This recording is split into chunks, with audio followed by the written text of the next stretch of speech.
Hello বন্ধুরা, আজ আমি দীর্ঘ 2 মাস বাদে আবার ভিডিও নিয়ে এসেছি। আজ আমি করে দেখাবো চিকেন কষা, একেবারেই যেটা কষা কষা চিকেন সেটাই। তো আজকে আমি সম্পূর্ণ কাঁচা তেল আর কাঁচা মশলা দিয়েই মেখে করে দেখাবো।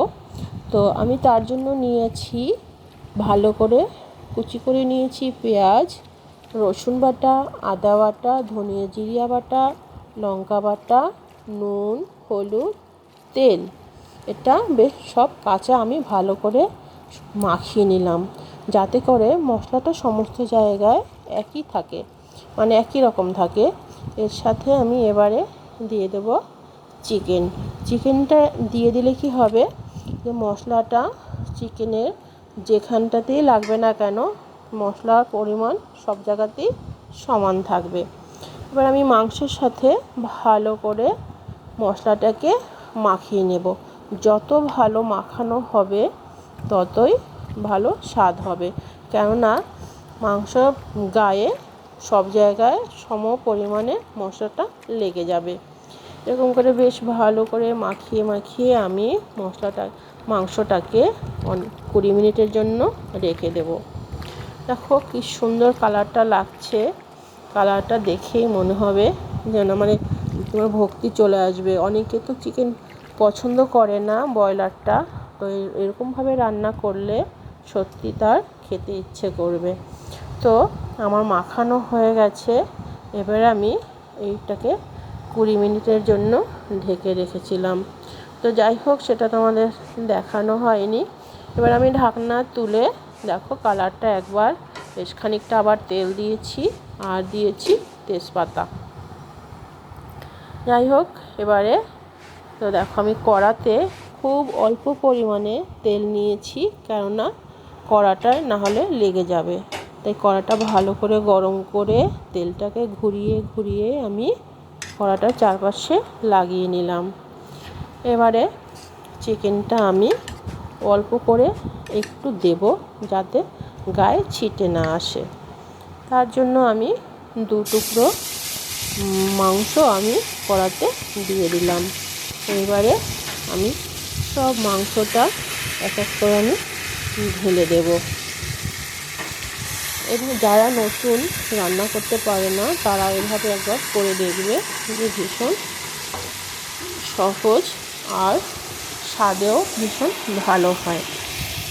তো মাংসটা আমি কড়াতে লাগবে না, কড়াটা ভালো করে গরম করে নিয়েছিলাম। এবার আমি নেড়ে বেশ বারবার উল্টে দেব, আর আমি ঢেকে এটাকে রান্না করব। আজকে আমি জল ছাড়াই রান্না করব, একদমই বাইরের কোনো জল ইউজ করব না। আর সম্পূর্ণ তো কাঁচা তেল আর মশলাটার সাথে মাখিয়ে নিয়েছি, সেটা আগেই দেখেছো। এবারে আমি ঢেকে দেব, ঢেকে যতবার ঢাকবো ততবারই বারবার আমি ঢাকনা তুলে এরকম করে উল্টে পাল্টে দেবো। উপরটা নিচেরটা উপরে করে দেবো। বেশ খানিকটা এখন জল বেরিয়েছে, আস্তে আস্তে আরও জল বেরোবে। তো গ্রেভিটা দেখো কি সুন্দর হয়েছে, তো আরও সুন্দর লাগবে। এই দেখো, এবারে আমি যে আলুটা কেটে রেখেছিলাম সেই আলুটা আমি দিয়ে দিলাম। আজ আমি আলুটা ভাজলাম না, কারণ মাংসের যে জল বেরোবে সেটার মধ্যে কিন্তু কাঁচা মশলা, কাঁচা তেলের একটা ফ্লেভার আছে। সেই ফ্লেভারটা আমার আলুর মধ্যে সরাসরি চলে যাবে। তাই আমি আলুগুলোকে আর ভাজলাম না। ঢেকে রান্না করলে আলুও সিদ্ধ হয়ে যাবে আর মাংসটাও সিদ্ধ হয়ে যাবে। আমি আবার ঢেকে দিলাম। এবার আবার দেখো, এবার কত বেশি জলটা বেরিয়েছে, আর সাথে কালারটা দেখো কত সুন্দর কালারফুল হয়েছে, যেটাকে দেখি মন ভরে যায়, মনে হবে যেন কখন হবে আর কখন খাবো। তো যাই হোক, তো বারবার এভাবে ঢেকে ঢেকেই রান্না করতে হচ্ছে। আর যতবার ঢাকছি ততবারই তোমার জলটা বেশি বেরোচ্ছে।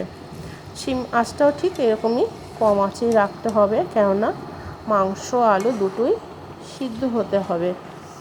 এভাবে আমি বারবার নেড়ে নেড়ে দেখো, যারা নতুন রাঁধুনি অনেকেই আছে ধরো রান্না করতে জানে না বা ভয় পায়, তারা যদি এভাবে রান্না করে কোনো ভয় পাওয়ার কারণই নেই। কেননা কোনো চিন্তাই করতে হয় না যে আমি কোনটার পরে কোনটা দেব।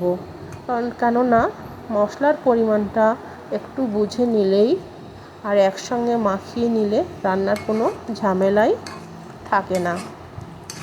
তাই রান্নাটা করাটাও অনেক সহজ হয়ে যায়। আর স্বাদের কথা, স্বাদ তো ভীষণ ভালো হবে। যারা এভাবে করে খেয়ে দেখবে তারা বুঝতে পারবে যে রান্নার স্বাদটা কত বেশি হয়। তো দেখো, যতই হয়ে আসছে ততই কালারটা আরও বেশি সুন্দর হয়ে আসছে, আর গ্রেভিটাও খুব সুন্দর মাখো মাখো হয়ে আসছে। আমার রান্না প্রায় শেষের দিকে। কিছুটা গরম মশলা আমি আগে দিয়েছিলাম বলতে হয়তো ভুলে গেছি, তো আমি আরও কিছুটা গরম মশলা রেখেছিলাম পরে দেব বলে। তো আমি সেই গরম মশলাটা দিয়ে এবার আমি একটুখানি টক বগিয়ে ফুটিয়ে নেব, তাহলে আমার রান্নাটা কমপ্লিট হয়ে যাবে। দেখো, একেই বলে চিকেন কষা। কষা মানেই কষা কষা, একদম চিকেন কষা। দেখো আমার রেডি। তো এই রান্নাটা যদি কারো ভালো লাগে তাহলে লাইক করো, শেয়ার করো। আর যদি আমার চ্যানেলে কোনো বন্ধু নতুন হয়ে থাকো তাহলে আমার চ্যানেলটি সাবস্ক্রাইব করো। রান্নাটি কেমন হয়েছে সেটা কমেন্ট করে জানিও।